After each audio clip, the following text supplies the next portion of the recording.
All dances. Right, anyway, so this might take a while, so let's see how they get on after one of our foodie films. So this week we're going to catch up with Katy Davidson in Cornwall, who's also known as the Oyster Lady, and she's dedicated the last decade to celebrating the health and environmental benefits of the humble oyster. You two keep carving.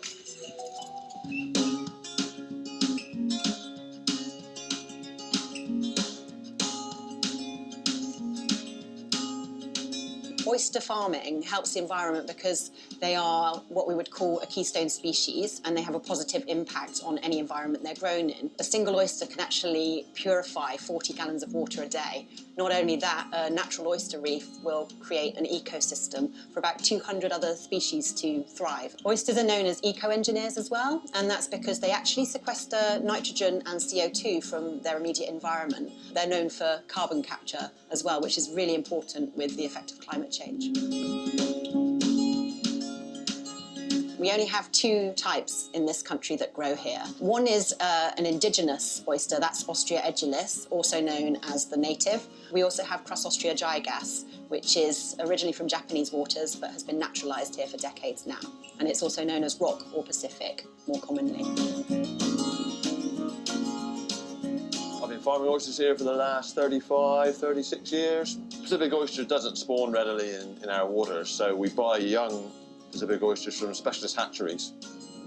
They come in at roughly this size. They'll sit in these bags.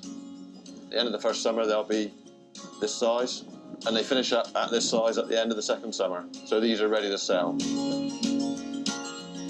After harvesting and grading, they come in to this room where they're depurated.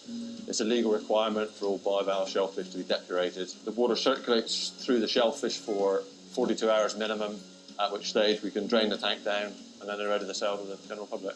When we started off for a bit of beer money, struggled to sell them for a while. You remember Keith Floyd, and then Rick Stein sort of started to push shellfish, and the market's just gradually climbed, yeah. In the past I was selling a lot to France, now most of it goes in the UK. First off, we want to shuck some oysters. It's very simple once you know how.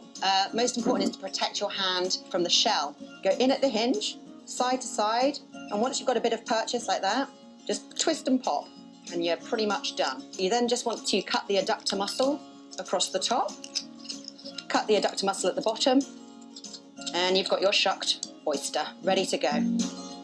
The fact that people are looking for more sustainable protein sources is another reason why oysters have become more popular. There's even a strand of veganism that calls themselves Ostra-vegan, and they've decided that because an oyster has no central nervous system and because it is so sustainable and ethical that they can eat them, they kind of turn them as a mushroom in a shell. I would say that oysters are probably one of the most sustainable seafoods you can eat. In fact, one of the most sustainable foods you can eat. They actually have this triple bottom line where they are good for you, good for the environment, and they taste really good as well.